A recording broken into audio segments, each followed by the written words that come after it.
get usually 2 loaves of French bread. I break it up into pieces about an inch.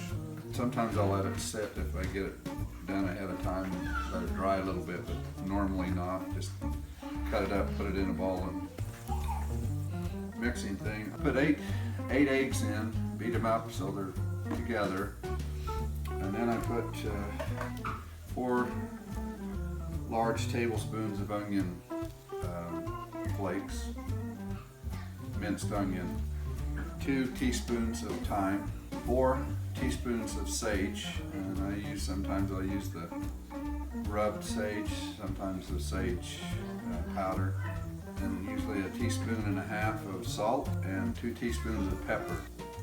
And get that all mixed up, I'll put 12 tablespoons of butter in the mixture. I use 1%, 2%, whatever milk, but when I think about it and buy it, I'll get whole milk. 4 cups, just evenly put it across the bread. So all the spices and butter and such, make sure it's all mixed up good. Pour that over the bread. When you don't want to just stir it, you want to sort of fold it in because you don't want to make all the bread mush.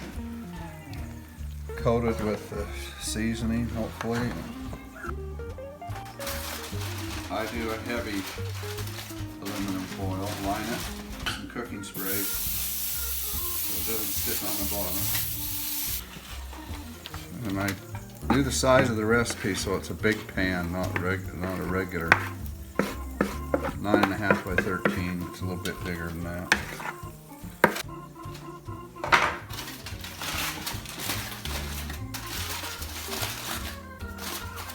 In this big of a pan, I would do cook for 1.5 hours at 350.